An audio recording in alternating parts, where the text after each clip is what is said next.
มีหลักฐานเพราะบ้านช่วยบ้านจะสวยเพราะมีวัดดัดนิสัยบ้านกับวัดผลัดกันช่วยยิ่งอวยชัยถ้าขัดกันก็บรรลัยทั้งสองทางเมื่อวัดดีศรีสงฆ์ทำรงศาสตร์ประชาราษฎร์เลื่อมใสได้สรรเสริญพระสงฆ์ดีศรีศาสตร์ราชจำเริญเหมือนชวนเชิญให้ชื่นชมนิยมกันวัดจะร้างช่วยกันสร้างอย่าร้างวัดคนเซซัดอย่าซ้ำกรรมของเขาได้ช่วยเหลือเกื้อกูลบุญของเราเด็กยังเยาว์ช่วยพยุงจูงเด็กไปรัฐต้องนำความดีเป็นผู้ยิ่งโยมต้องวิ่งตามด้วยช่วยศึกษาพระและโยมร่วมช่วยกันพัฒนาศาสนาช่วยคนชาติคนไทย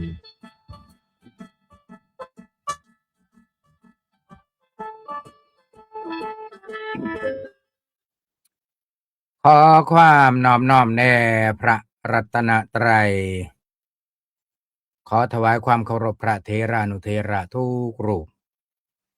ขอความสุขความเจริญในธรรมจงมีแก่ญาติโยมสาธุชนคนใจบุญทุกท่านทุกคนที่กำลังติดตามรับฟังสถานีวิทยุวัดพิษโสภารามฟังธรรมะกับสาระดีๆ FM 102.75 เมกะเฮิรตซ์ในกำกับของมหาเถระสมาคมรายการบอกข่าวเช้าพุธในมื้อนี้เป็นวันอังคารที่11เดือนสิงหาคมพุทธศักราช2569อาตมาภาพพระครูเกษมพิษโสพลผู้อำนวยการสถานีวิทยุผู้ดำเนินรายการบอกข่าวเช้าพุธมื้อนี้บ่มีสายฝนมีแสงแดดร่ำไรเป็นบางระยะแต่ว่าก็ขาดสายฝนแต่มื้อวานก็ไข้แน่จักหน่อยญาติโยมช่วงฝนย้อยตลอดเวลานี่ โรคภูมิแพ้ก็อึมครึมเพราะว่าเกี่ยวกับอากาศชื้นนะผู้เป็นโรคภูมิแพ้ก็อยู่ลำบากแน่ขออภัยเด้อเว้าแล้วก็ได้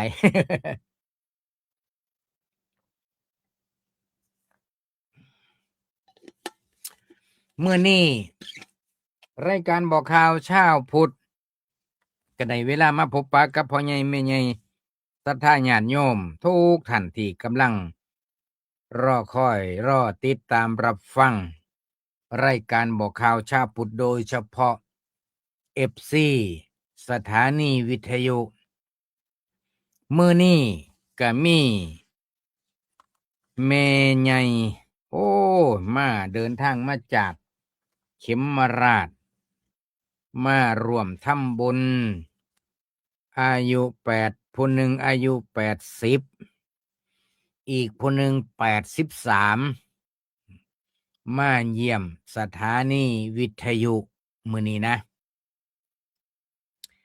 มีเ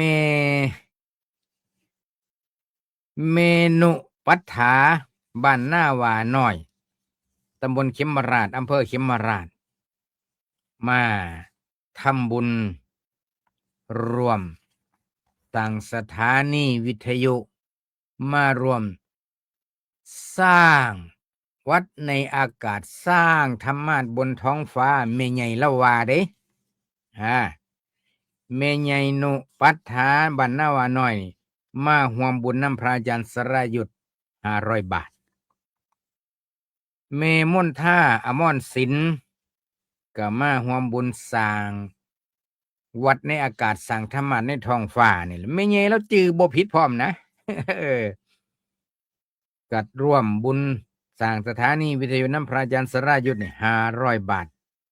ไม่ใหญ่นุกับไม่ใหญ่มนท่าผู้ละ500 บาทอาตมา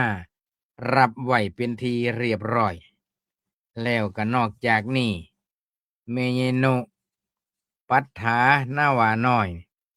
ก็ยังบำรุงสถานีวิทยุเพิ่นว่าถวายพระครูเกษม500เพิ่นว่า แล้วก็แม่ใหญ่มนท่าถวายบำรุงสถานีวิทยุ300 บาทเมไกรสอนปัฏฐาบำรุงสถานีวิทยุ100 บาทเมมนท่าถวายพระครูประหยัด100 บาทเมมนท่าถวายพระครูศรีสุตาลังการ100 บาทแล้วก็เมนูปัฏฐานาวาน้อยถวายพระครูศรีสุตาลังการอีก500 บาทก็ขอโมทนาสาธุการนำเมใหญ่ พูนอยู่เขมราชอยู่บ้านนาวาน้อยอยู่ตะเวนตกเขมราชประมาณ4-5 กิโลประมาณนะก็อนุโมทนาบุญนำเมใหญ่ที่เพิ่นตั้งใจมาหลายวันแล้ว ฟังมาจนจือซื่อได้นะว่าสร้างวัดในอากาศเมใหญ่เว้าบ่ผิดจักความเลย จือได้แห้ง กะ เดี๋ยวสิจัดการส่งปัจจัยนี่ไปให้ฮอดมือพระอาจารย์สรายุทธเด้อแม่ใหญ่เด้อภายในมื้อนี้ละบ่ยากดอก อ่า ส่งไปทั้งอากาศคือกันแหละแม่ใหญ่เอ้ยถือว่าแม่ใหญ่เป็นผู้ฟังอย่างต่อเนื่องอันนี้คือผู้ตั้งอกตั้งใจมาทำบุญแต่ว่าอีกผู้จังหนึ่งบัดนี้ขนาดว่าวิทยุรับเครื่องวิทยุเครื่องรับฟังผู้ลางคนก็โอ้ยพอครูให้มาเนี่ยเปิดฟังในมือเดียวตายซ้ำก็มี ผู้บุญบ่หลาย แม่นสิเอาให้ไปแล้วก็ฟังได้บ่กี่มื้อก็ตายอันนี้เรื่องจริงนะโยมนะบ่เป็นตาเชื่อแต่ว่ามันก็เป็นมาแล้วบางบางบางท่านนี่ได้ไปบ่เกิน1 อาทิตย์ตายบางท่านได้ไป3 มื้อตายอันนี้ได้ฟังเทื่อเดียวมื้อเดียวเสร็จขอรอ เอออาตมาว่าโอ้แนวใดแนวนี้ก็เปิดฟังให้เบิ่งเรียบร้อยมันก็ดังปกติอยู่แต่ว่าบ่เทื่อให้โยมไปแล้วโยมไปฟังมื้อเดียวตายนี่นะอันนี้ก็รายการบอกข่าวชาวพุทธก็มาเว้าสู่ฟังคันญาติโยมผู้ใดมีพ่อมีแม่เพิ่นฟังวิทยุอยู่คันผู้ใดคิดว่าสิให้ของขวัญวันพ่อวันแม่ในวันที่12หรือในมื้อนี้ก็อย่าลืมเด้อโยมเด้ออาตมาผู้ฮู้จักนี่พ่อใหญ่แม่ใหญ่หลายคนเพิ่นตั้งใจฟังเทศน์ฟังธรรมแต่ว่าวิทยุก็ห่างๆฟังไปนำเคาะไปนำตบไปนำมันจังดังเออ แต่ว่าที่ผ่านมานี่อาตมาก็ให้รางวัลผู้สูงอายุไปหลายท่านและละฝากไปให้อยากให้ฟังเครื่องที่มันรับสัญญาณได้ดีๆก็ซุ่มให้ว่าผู้ฟังประจำแต่ว่าขาดเครื่องรับฟังอันนี้ก็เห็นใจก็ส่งไปให้ฝากไปให้เอาไปฟังแต่ว่าผู้ลางคนที่เอาไปฟังในมือเดียว 1ได้ฟังพ่อครูเว้าได้ครึ่งชั่วโมงว่าซั่น2ไปฟังดีโดแป๊บหนึ่งเสร็จแล้วเครื่องก็ตาย ว่าซั่น โอ้ยโยมเอ้ยจักสิว่าจังได๋เบิดคำสิเว้านะเอาสำหรับรายการบอกข่าวเช้าพุธในมื้อนี้ก็คิดว่านะพ่อแม่พี่น้องสู่คู่สู่คนคงสิเข้าใจแล้วว่างานวันแม่แห่งชาตินี่เออวันแม่แห่งชาติทุกปีเนาะเฮาก็ได้พากันหลายคนตั้งอกตั้งใจหยังตั้งอกตั้งใจว่า สิทำความดีอีหยังแน่โดยเฉพาะอย่างยิ่งพ่อแม่พี่น้องทุกคนประเทศไทยเฮาอีกบ่กี่เดือนอีกบ่กี่มื้อ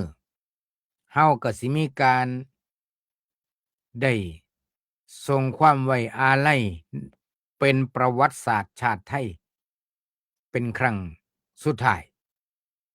อีกบ่กี่เดือนอีกบ่กี่วันข้างหน้าสิมีงานพระราชทานเพลิงศพประมาณเดือนธันวานะประมาณเดือนธันวาอันนี้คือเมแห่งชาตินะทุกท่านทุกคนหูเกใจนี่คือเฮาก็ยังสิมีความอาลัยอาวรณ์ที่พระองค์ทรงมีความกรุณาเมตตาเป็นล้นพ้นต่อประสบนิกรชาวไทยมายาวนานนี่ล่ะจังว่าเกี่ยวกับวันเมแห่งชาติ12สิงหาคมในฐานะว่าเฮาเป็นประสบนิกรชาวไทยอยู่ใต้อยู่เหนืออยู่อีสานอยู่ภาคกลางอยู่ไสก็แล้วแต่ในฐานะว่าเฮาได้เป็นคนไทยมาซอยกันรำลึกตั้งอกตั้งใจรักษาคุณงามความดีสร้างคุณงามความดีให้ตัวเองให้ประเทศชาติบ้านเมืองให้สังคมจังสิเอิ้นว่าเฮาเป็นผู้ที่มีความปรารถนาดีจงรักภักดีอันนี้ก็ฝากเป็นข้อคิดเตือนจิตสะกิดใจศรัทธาญาติโยมสู่ขู่สู่คนส่วนขยับเข้ามาที่สถาบันครอบครัวสถาบันครอบครัวนี่เฮาก็มาเบิ่งว่าอ่าทุกท่านทุกคนมีโอกาสได้เกิดมาก็แสดงว่ามีแม่ทุกท่านทุกคนมีแม่เพียงแต่ว่าไผแน่มีโอกาสได้ดูแลแม่ตัวเองผู้ใดแน่บ่มีโอกาสสิได้ดูแลตัวเองอยู่แค่นั้น คันผู้มีโอกาสได้ดูแลอุปถัมภ์ปัดหากดูแลแม่เจ้าของผู้ให้กำเนิดเกิดมาโอ้ยเพิ่นให้ชีวิตให้ลมหายใจซ้ำเฮาสิไปเทศน์ไปบรรยายพรรณนาถึงบุญคุณค่าน้ำนมของแม่นี่ก็โอ้ยโยมเอ้ยน้ำในมหาสมุทรก็ยังมีน้อยสิเอามาเป็นน้ำมึกจารึกพรรณนาถึงพระคุณของแม่นี่ก็ยังบ่เบิดบ่สิ้นบ่สุดอืมฮะก็อย่าลืมทางวัดเขาพระตำบลทับข้างอำเภอเขาย้อยจังหวัดเพชรบุรีเพิ่นมีโครงการดีๆเชิญชวนพุทธศาสนิกชนผู้มีโอกาสผู้มีศรัทธาประสาทะผู้ที่เสียสละเวลาไปบำเพ็ญร่วมบวชเนกขัมมบารมีปฏิบัติธรรมตามแนวสติปัฏฐานสี่เพื่อถวายเป็นพระราชกุศลแด่สมเด็จพระนางเจ้าสิริกิติ์พระบรมราชินีนาถพระบรมราชชนนีพันปีหลวงระหว่างวันที่7สิงหาคมถึงวันที่15สิงหาคม2569ณสำนักปฏิบัติธรรมประจำจังหวัดเพชรบุรีแห่งที่29วัดเขาพระตำบลทับข้างอำเภอเขาย่อยจังหวัดเพชรบุรีอันนี้ก็เป็นวัดหนึ่งที่มีโครงการทำโครงการนี้ขึ้นมาเพื่อถวายเป็นพระราชกุศลอีกหลายๆวัดในราชอาณาจักรไทยก็มีคือกันเพียงแต่ว่าญาติโยมบ่ฮู้ข่าวบ่ฮู้ข่าวว่าวัดใดแน่ เคยอาวัดได้แน่เพิ่นจัดงานปฏิบัติธรรมเป็นโครงการชัดเจนนี่นอกจากนั้นก็แม่นสิเป็นโครงการบ่เป็นโครงการวัดว่าอารามก็นำสาธุชนนั้นหลายประพฤติวัดปฏิบัติธรรมถวายเป็นพระราชกุศลอยู่แล้วเพียงแต่ว่าเฮ็ดบ่เป็นทางการเฮ็ดเป็นเอกเทศเฮ็ดเป็นส่วนบุคคลเฮ็ดเป็นส่วนอ่าบุคคลบ่ได้เฮ็ดเป็นส่วนราชการซั้นนะก็มีอยู่ทั่วไปสรุปว่าญาติโยมเฮาผู้ที่มีความจงรักภักดีก็ตั้งอกตั้งใจทำหน้าที่ของตนให้ดีที่สุดอืมนี่ล่ะปรารภถึงวันแม่แห่งชาตินี่ล่ะญาติโยมการปรารภถึงวันแม่แห่งชาตินี่แหละก็ยับขยิบเข้ามาที่สถาบันครอบครัวของไทเฮา เมื่อว่าได้ปรารภถึงวันแม่แห่งชาติแล้วก็มาวกเข้ามาใกล้ๆโตเฮาก็คือครอบครัวเฮาสถาบันครอบครัวเฮาคุณแม่ของเราคุณพ่อของเราที่อยู่ในร่มชายคาเดียวกันกับเฮาในฐานะว่าเฮาเป็นลูกเฮาเป็นหลานเฮาได้ทำหน้าที่ดูแลใส่ใจในการถวายในการอุปถัมภ์ประทานเลี้ยงดูพ่อแม่นี่เฮาได้เฮ็ดจุใจเต็มอกเต็มใจคักแน่ละไปนี่ก็ฝากเป็นข้อคิดเตือนจิตสะกิดใจ เมื่อนี้ได้เห็นแม่ใหญ่เพิ่นมาถวายผ้าอาบน้ำฝนมาถวายน้ำดื่มมาถวายเครื่องใส้ของสอยในเข้าพรรษานี่แล้วก็มาร่วมเป็นเจ้าภาพร่วมเป็นเจ้าภาพสร้างสถานีวิทยุพระพุทธศาสนากับพระอาจารย์สรายุทธอืมสร้างวัดในอากาศสร้างธรรมะบนท้องฟ้านี่โอ้แม่ใหญ่จื้อได้ขนาดทำบุญแล้วแม่ใหญ่ก็บอกโอ้ยมีแห้งล่ะสวง ได้ทำบุญละสวงได้ทำบุญตามฝันได้ร่วมบุญน้ำเพิ่นตามฝันแล้วสวงแล้วอืมแม่ใหญ่ก็ฟ้าวกลับบ้านทันทีเลยอ้าวจังไดก็ขอให้แม่มนทาอมรศิลป์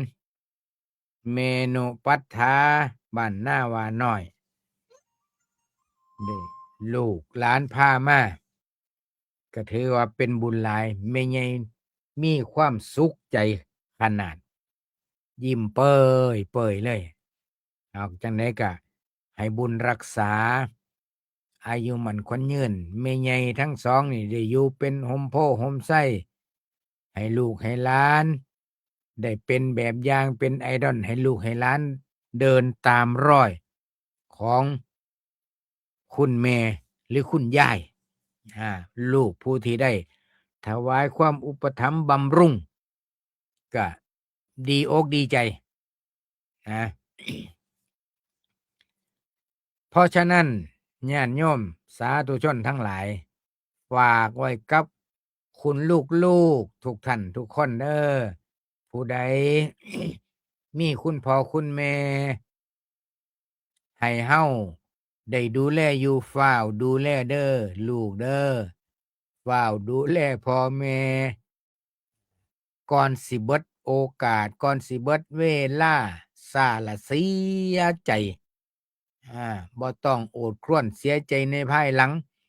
เฮาต้องทำปัจจุบันของเฮาให้ดีที่สุดการดูแลเลี้ยงดูพ่อแม่บ่ต้องอิหยังหลายให้ทำหน้าที่ให้ดีก็เป็นว่า ใช้ได้โดยเฉพาะผู้ใดฮู้ว่าพ่อแม่ฟังวิทยุฟังเทศน์ฟังธรรมนั่นเพิ่นก็ทำบุญของเพิ่นเด้เพิ่นก็เจริญภาวนาของเพิ่นมีเครื่องวิทยุรับฟัง ก็เป็นการเจริญภาวนาไปนำเจริญตามสติปัฏฐาน4ไปนำหูได้ยินเสียงใจเกิดความรู้สึกนึกคิดใจก็ปรุงแต่งก็มีสติหูได้ยินเสียงก็มีสติฟังไปนั่นแน่อาจสิมีเสียงมารบกวนก็ให้มีสติฟังไปนั่นแน่เจ็บหันปวดนี่ก็ให้มีสติเบิ่งเวทนาในเวทนาให้มีสติกำกับนี่แหละญาติโยมสติปัฏฐาน4นะขออนุโมทนาเจ้าภาพเจ้าศรัทธาทุกท่านทุกคนสำหรับมื้อนี้ก็ขอเจริญพรคุณเกษินีไม้นุชจากนนทบุรีผู้ที่ติดตามรายการธรรมะหลายๆธรรมะนี่ก็เป็นนักฟังผู้หนึ่งเป็นนักฟังสะสมการสั่งสมบุญนำความสุขมาให้เจริญพรคุณวิไลฟังจากปทุมธานีสำหรับเสียงในระบบโลกออนไลน์มื้อนี้เสียงก็ชัดเจนภาพก็ชัดเจนแต่ผู้ลางคนเพิ่นว่าเสียงกระแอมไกก็ชัดเจนเพิ่นว่า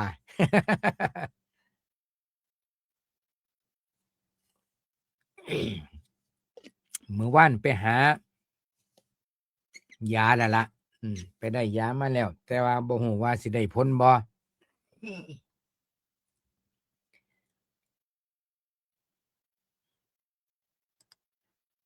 เจริญพรมื้อนี้เดี๋ยวขออนุญาตอ่านจักหน่อยเด้อ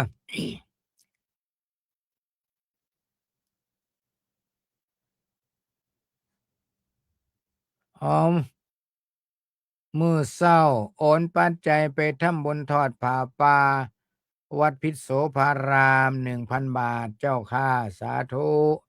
อนุโมทนาบุญนำคุณเกษินีไม้นุชจากนนทบุรี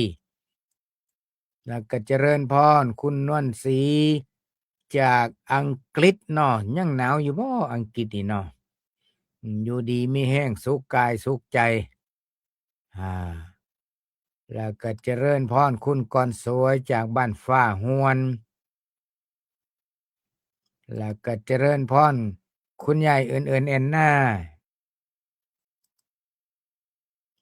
คุณโยมนวลศรีเพิ่นบอกว่าโยมก็เคยเห็นหลายครั้งที่ผู้เฒ่า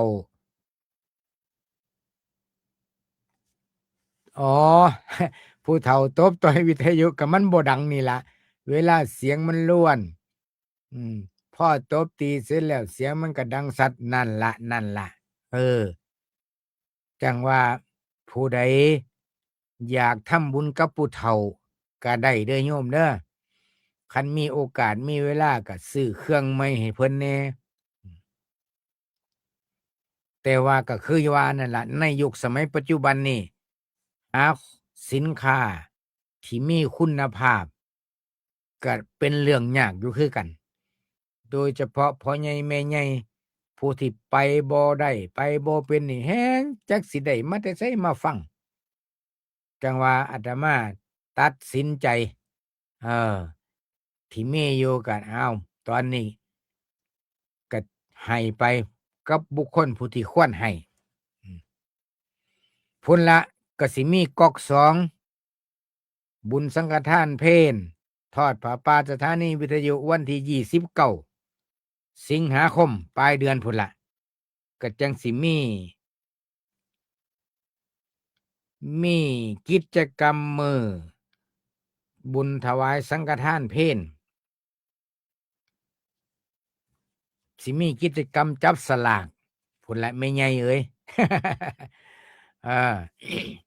เป็นรอบพิเศษก็หวังเป็นอย่างยิ่งว่าคันบุญมีพลามาผีบ่ขามาบ่เจียบคันบุญมาพลามีก็สิได้มีวัตถุมงคลมาให้ญาติให้โยมได้จับสลากเอาบุญนำกันผู้ใดอยากร่วมบุญก็ร่วมหรืออยากสิร่วมบุญนำพระอาจารย์สรายุทธก็ได้อยู่หม้องใดถนัดหม้องใดเฮ็ดบุญได้เบิดโยม บ่ว่าสิอยู่ใกล้อยู่ไกลแล้วแต่ศรัทธาของเฮาอ๋อที่ประเทศอังกฤษเช้านี้หนาวโอ้ยมันเว้าเป็นตาอุกแท้เนาะอาคันสิคิดอีกมุมหนึ่งก็หนาวดีกว่าร้อนร้อนนี่ก็โอ้ยบ่ไหวร้อนหลายหนาวนี่อยู่ดนๆนานๆก็อยู่ยากคือกันอ้าวนี่แหละธรรมชาติสู้กันต่อไปญาติโยมอ้าวต่อไปก็งานแจ้งข่าวเล่าบุญนอกจากนี้กับประชาสัมพันธ์งานให้เพิ่นจังน้อยวันที่15สิงหาคมนี่มีงานบุญสังฆทานเพลวัดโพธิ์เข็มราชเด้อวันที่16สิงหาคมวัดนาเจริญตำบลขามป้อมอำเภอเข็มราชจังหวัดอุบลราชธานีมีพิธียกช่อฟ้าอุโบสถและก็ทอดผ้าป่าสามัคคีขอเรียนเชิญเจริญพรพ่อแม่พี่น้องสู่ขู่สู่คนไปร่วมบุญกันที่วัดนาเจริญตำบลขามป้อมอำเภอเขมราชจังหวัดอุบลในวันอาทิตย์ที่16สิงหาคมอันนี้แจ้งข่าวเราบุญมาให้ญาติให้โยมชาวอำเภอเขมราชได้ทราบทั่วถึงกันได้ไปเอาบุญนำกันวันที่20งานบุญสังฆทานเพลวัดศรีเมืองสุขรัตนารามหรือว่าวัดบ้านแก่งลักดานตำบลหนองผืออำเภอเขมราชจังหวัดอุบลราชธานี วันพฤหัสบดีที่20สิงหาคมเด้องานของเพิ่นพระอาจารย์ดาศักดิ์โชติโยเลขานุการเจ้าคณะตำบลหนองผือเพิ่นเล่าบุญมาว่าประชาสัมพันธ์งานบุญให้ในเด้อเพิ่นว่าก็ได้บอกข่าวและบุญให้ญาติให้โยมได้ทราบทั่วถึงกันเป็นทีเรียบร้อยนี่ก็งานบุญถัดมางานเกี่ยวกับนี่ล่ะโยมเอ้ย วันแม่นี่ความหมายของแม่นี่คือผู้ให้ความรักแม่บ่มีทรัพย์หยังมากมายแต่ว่าความรักและความห่วงใยของแม่นั้นเมื่อลูกเจ็บแม่ก็เป็นห่วงเมื่อลูกทุกข์แม่ก็บ่สบายใจเมื่อลูกประสบความสำเร็จแม่ก็ยินดีปรีดามีความสุขใจเมื่อลูกผิดพลาด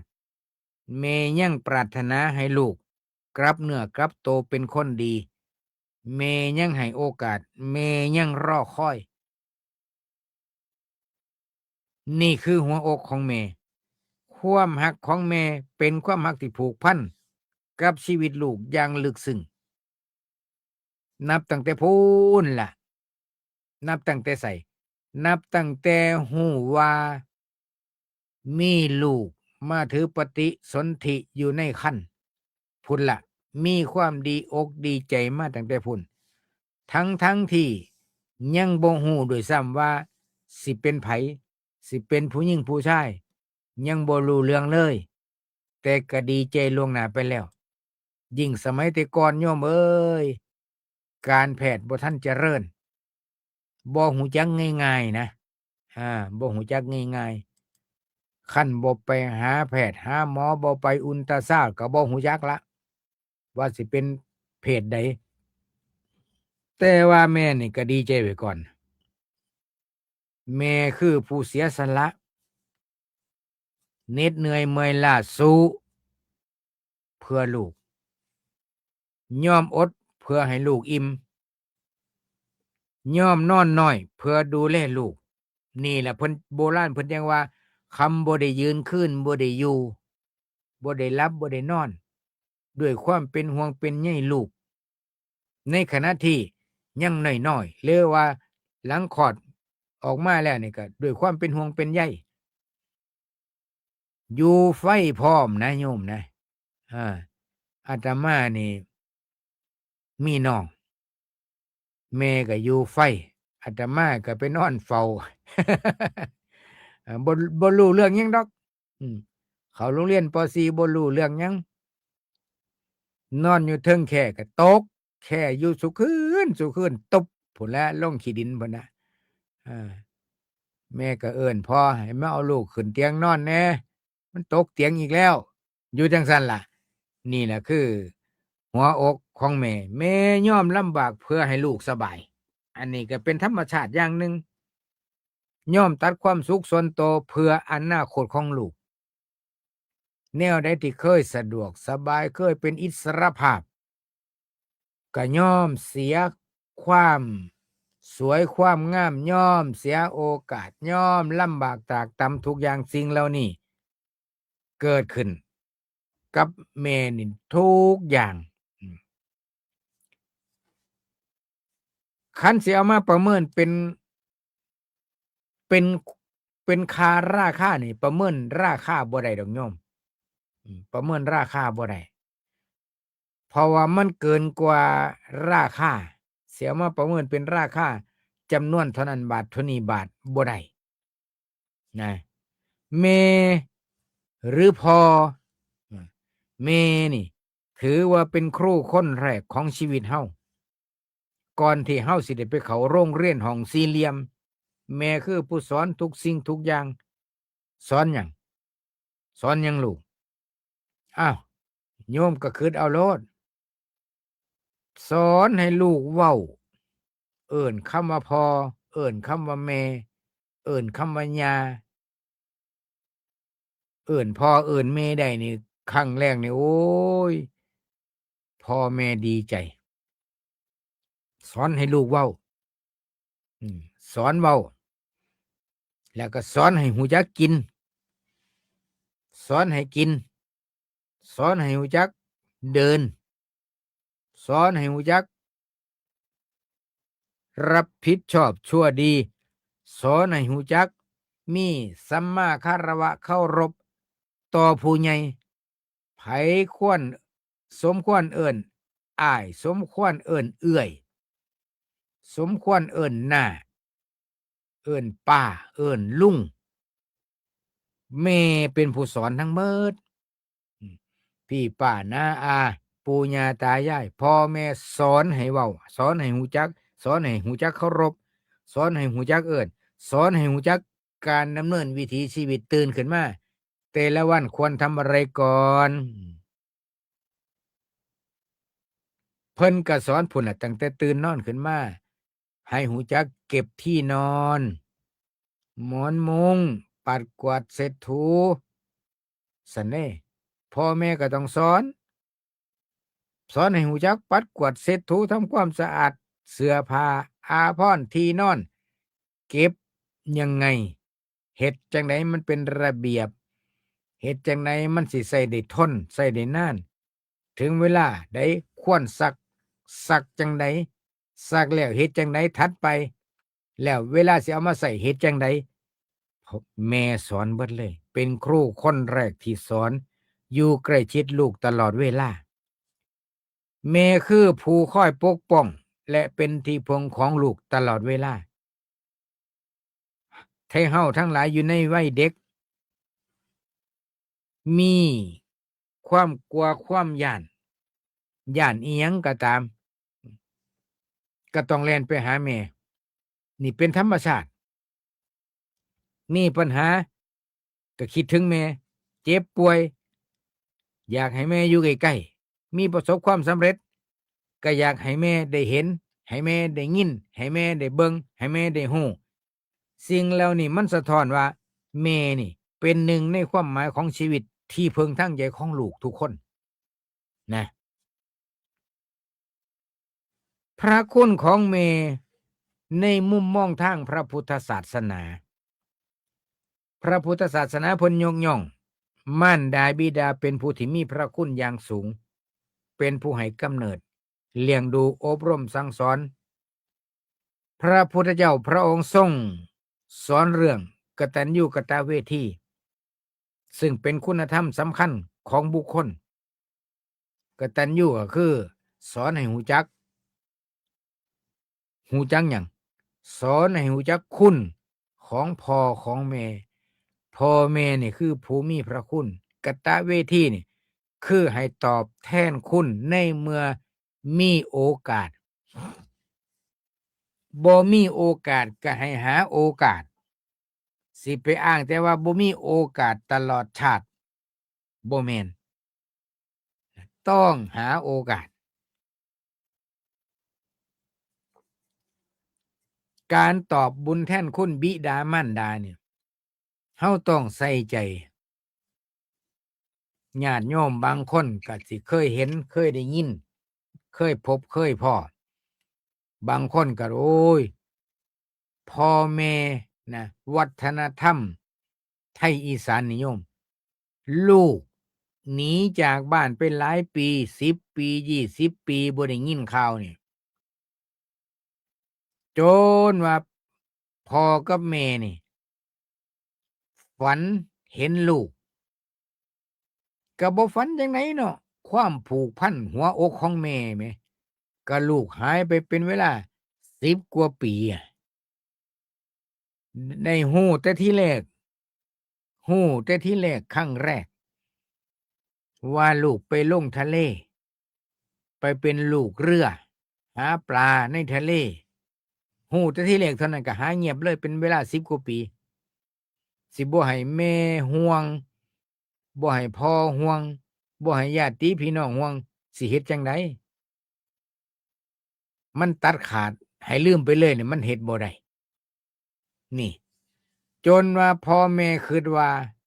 แล้วก็ญาติพี่น้องคิดว่าลงมติเป็นเอกฉันท์กันเบิดโยมเพราะหยังเพราะอันหนึ่งแม่ฝันเห็นลูกบ่อยอืมแม่ฝันเห็นลูกบ่อยย่ามแม่ไปทำบุญอยู่วัดไปถวายภัตตาหารเช้าอยู่วัดแม่สิกรวดน้ำไม้ท่านเพราะเชื่อว่าลูกตายแล้วเชื่อว่าลูกนี่บ่มีชีวิตอยู่ในโลกมนุษย์แล้วแม่ก็เลยกรวดน้ำไม้ท่านอุทิศส่วนบุญส่วนกุศลไปให้เด้อ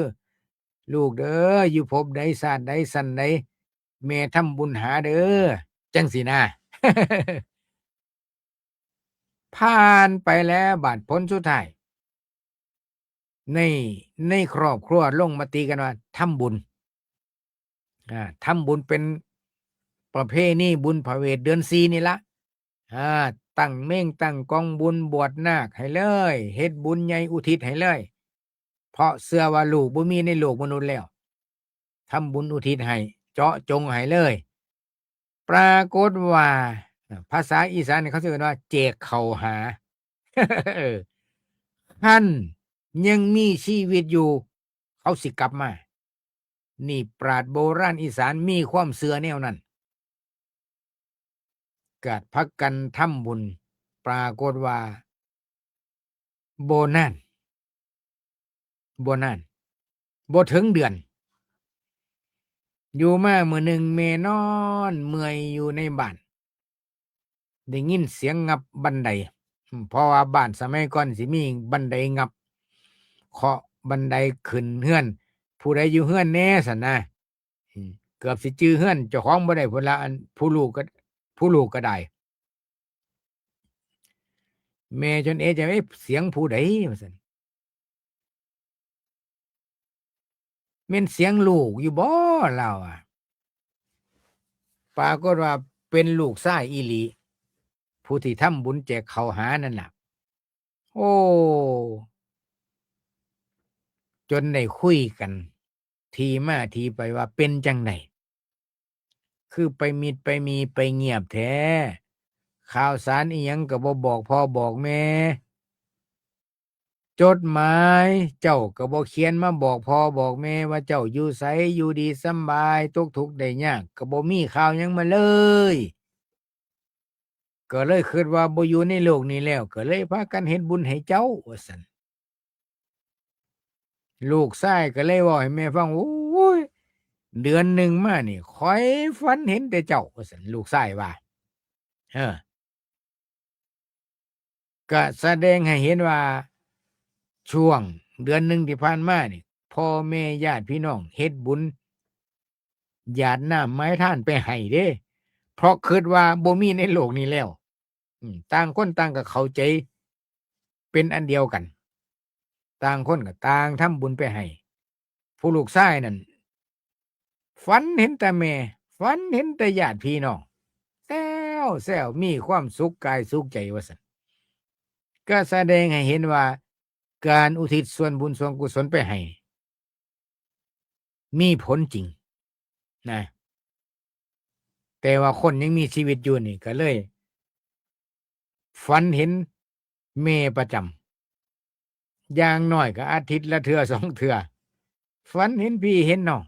อันนี้ญาติโยมที่เรื่องที่มันเล่านี่เป็นชีวิตจริงชีวิตหนึ่งที่นี่ล่ะอยู่ข้างๆวัดพิษโสภาราม หลังจากนั้นมาลูกชายเพิ่นก็ได้มาบวชเป็นพระอยู่ในวัดในว่าโจนได้สร้างวัดสร้างว่าสร้างวัดสนมบางอย่างขึ้นมาได้บวชอยู่หลายปีนะเอานี่เว้าเรื่องคุณแม่นะญาติโยมการที่ฮู้ว่าแม่มีพระคุณอย่างเดียวอาจยังบ่พอต้องแสดงออกเฮาสิฮู้แต่ว่าฮู้จักอยู่ว่าพ่อแม่มีบุญมีคุณแต่ว่าบ่ใส่ใจบ่แสดงออกบ่มีการกระทำหยังที่เหมาะสมเช่นเวลาแม่ป่วยก็บ่เคยเบิ่งบ่เคยแยงหรือบางคนก็พอป่วยก็บ่เคยเบิ่งบ่เคยแยงบ่สนใจก็ฮู้แก่ใจอยู่ว่าเพิ่นมีบุญมีคุณแต่เฮาหักลูกบางคนก็ขาดน้ำจิตน้ำใจคันสิเว้าแบบภาษาท้องถิ่นเขาก็เอิ้นว่าขี้เดียดผู้เฒ่าบ่อยากอยู่ใกล้ผู้เฒ่าขี้เดียดขี้ร้ายภาษาท้องถิ่นเด้นี่คันภาษากลางเอิ้นว่ารังเกียจคนแก่เนื้อเหี่ยวหนังย้านเบิ่งหม้องใดก็บ่มีหม้องโสภาสนาความหมายอันนี้บ่แม่นว่าเฮาฮู้ว่าเพิ่นมีบุญมีคุณแล้วก็อยู่ซื่อๆนี่ยังบ่ทันแม่นเฮาฮู้แล้วก็เฮาต้องถือโอกาสตอบบุญแทนคุณอย่างน้อยก็มีการเจรจาพาทีไถ่ถามถึงสารสุขทุกข์ดิบเมื่อพ่อแม่อายุหลายเขาเป็นจังซี่เป็นจั่งใดสุขภาพเป็นแนวใดมันก็ต้องเว้าต้องคุยกันแหน่เจ็บปวดจั่งใดทนไหวบ่ไปหาหมอดีบ่ไปตรวจสุขภาพดีบ่ก็ให้บริการคันสิเว้าภาษาโกโก้ก็ได้แต่ว่าลูกหลายคนไม่ฉันไม่ได้อะไรจากคุณพ่อคุณแม่ฉันไม่ทำโอ้ยตายโยมคันพ่อลูกจังซี่ก็เบิดแนวสิเว้าอาอ้างแต่ว่าบ่ได้มูลบ่ได้มั่งจากพ่อจากแม่ข้อยได้มาแต่โตข้อยนี่ล่ะให้นาสาโตข้อยก็บ่ได้นำเพิ่นสร้างม้างัวควายข้อยก็บ่ได้นำเพิ่นมรดกตกทอดอิหยังข้อยก็บ่ได้นำเพิ่นลูกบางคนเด้นี่มีในสังคมแต่คันสิถามจริงๆนะญาติโยมมรดกที่เขาได้มาจากพ่อจากแม่ก็สิแนมหาบ่เห็นแน่บ่ว่าเฮาได้หยังเป็นมรดกตกทอดมาจากเพิ่นสังขารร่างกายลมหายใจของเฮาน่ะเฮาไปซื้อมาแต่ห้างติบ่แม่นพ่อแม่ให้มาบ่คือสิว่าบ่ได้มูลมั่งอิหยังจากเพิ่นลูกกะตา2ข้างตับไตปอดหัวใจลมหายใจเลือดเนื้อกระดูกเยื่อในกระดูกเส้นเอ็นทั้งเบิดนี่เฮาไปซื้อมา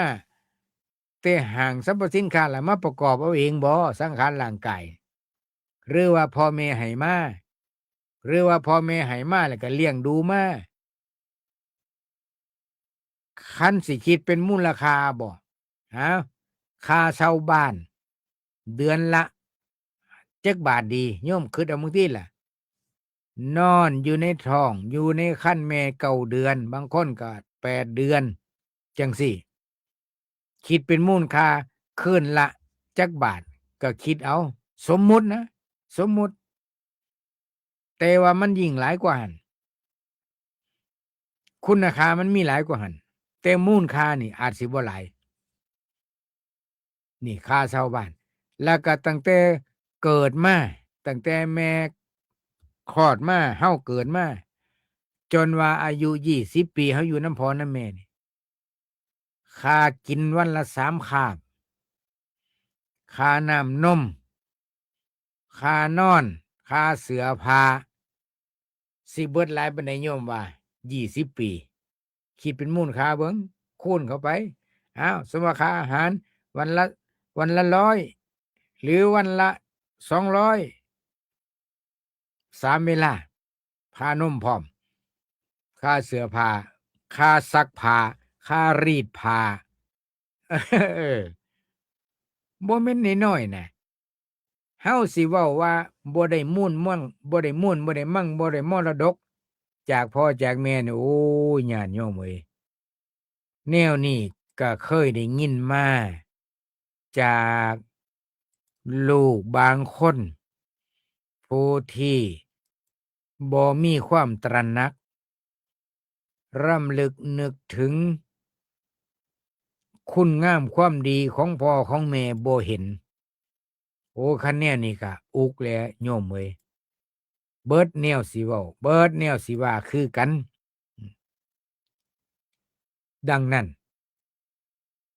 ญาติโยมทั้งหลายในฐานะว่า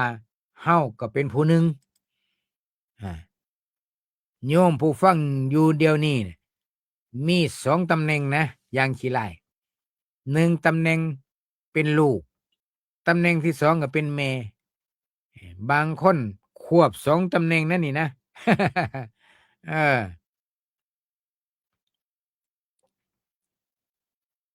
ก็คงสิเข้าใจดีล่ะ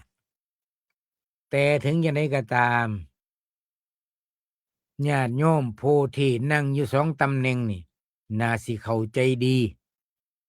อา เข้าใจหัวอกแม่เข้าใจหัวอกผู้เป็นแม่เข้าใจหัวอกผู้เป็นลูกคันเข้าใจแล้วก็คิดว่าคงสิทำหน้าที่ได้ดีนะแต่ก็หลายคนก็อดกลั้นสิเอ่ยวาจาบ่ได้ว่าข้าน้อยจักสิได้บาปสิได้บุญดอกเลี้ยงพ่อเลี้ยงแม่ก็ได้จักแม่นว่าสิได้บาปบ่หรือสิได้บุญสงสัยเพราะหยังเพราะว่ามีการกระทบกระทั่งทางวาจาทางใจก็ธรรมดาคันสิเว้าไปแล้วมันบ่ธรรมดาเดะอืมปกติคันธรรมดานี่ต้องไม่ทะเลาะกันปกติธรรมดาต้องไม่กินแหนงแข้งใจกันแต่นี่คนเฮาบัดกินแหนงแคลงใจกันกินใจกันขัดใจกันนี่มันผิดปกติเด้คันสิเว้าไปแล้วดังนั้นเฮ็ดจั่งใดคันเฮารู้สึกว่าเฮามีผิดพลาดบ้างได้ก้าวล่วงล้ำก้าวล่วงเกินพ่อแม่ด้วยกายก็ดีด้วยวาจาก็ดีด้วยใจก็ดีมันก็มีวิธีแก้อยู่คันหากว่าเฮาสิแก้วันพระวันสงฆ์มาคือจังมื้ออื่นนี่ล่ะเออคือจังมื้ออื่นมื้อฮื้อวันที่13นี่ก็เป็นวันพระเฮาก็ถือขันดอกไม้ดอกตอกไปพบปะขอศีลขอพรขออโหสิกรรมด้วยพูดจาบ่สุภาพบ้างเอ่ยสร้างความทุกข์ใจโดยบ่จำเป็นเอ่ยเหล่านี้ที่เฮาได้ล่วงเกินบิดามารดาทั้งกายทั้งวาจาทั้งใจเฮาก็ไปขอขมาเพิ่นฮอดวันศีลวันพระพ่อเอ้ยแม่เอ้ย มื้อนี้ลูกหลานๆมากัน2คน3คนหยังก็ว่าไปตามเนื้อมาขอขมากรรมขอขมาโทษขออโหสิกรรม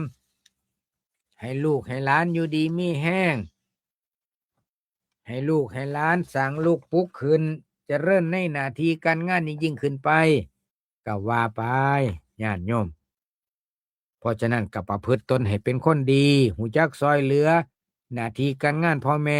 บางท่านบางคนก็ซอยเป็นภาระธุระกับซอยพ่อซอยแม่บางคนเรียนจบแล้วก็ส่งน้องเรียนต่อถือว่ารับภาระหน้าที่ซอยพ่อซอยแม่ดูแลจิตใจพ่อแม่ไปนำได้สนับสนุนส่งเสริมน้องไปนำจังสี่ก็มีบางครอบครัวเบิ่งเวลาแล้วก็มื้ออื่นจังมาเว้าต่ออีกการตอบบุญแทนคุณสำหรับมื้อนี้ก็เห็นว่าเวลาพอสมควรแก่เวลาแล้วในท้ายรายการนี้อาตมาก็สิขอนำพาญาติโยมได้กล่าวคำอโหสิกรรมเด้อว่าตามอาตมาว่านี่ก็ได้ข้าพเจ้าขออโหสิกรรมกรรมใดที่ข้าพเจ้าทำแล้วแก่ผู้ใดในชาติใดๆก็ตามขอให้เจ้ากรรมนายเวรจงอโหสิกรรมให้แก่ข้าพเจ้าอย่าได้จองกรรมจองเวรต่อกันไปเลยแม้แต่กรรมที่ใครๆทำแก่ข้าพเจ้าไว้ก็ตามข้าพเจ้าขออโหสิกรรมให้ทั้งสิ้นยกถวายพระพุทธเจ้าเป็นอภัยทานเพื่อจะได้ไม่มีเวรไม่มีกรรมกันต่อไป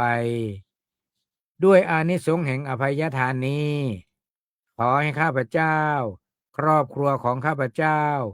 บุตรหลานของข้าพเจ้าตลอดจนวงศาคณาญาติและผู้มีอุปการะคุณแก่ข้าพเจ้าจงมีความสุขมีความเจริญประสบแต่สิ่งที่ดีและสิ่งที่ชอบด้วยเทินบุญใดกุศลใดที่ข้าพเจ้าได้กระทำบำเพ็ญมาแล้วขอให้ข้าพเจ้าเป็นผู้มีศีลดี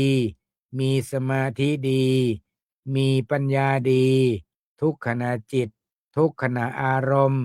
ดับทุกข์ได้ดับทุกข์ได้ดับทุกข์ได้แก้ปัญหาได้ง่ายๆในที่ทุกสถานในการทุกเมื่อเทินรายการบอกข่าวชาวพุทธจบเบิดเวลาพอดีขอให้ทุกท่านทุกคนมีความสุขกายสุขใจขอเจริญพร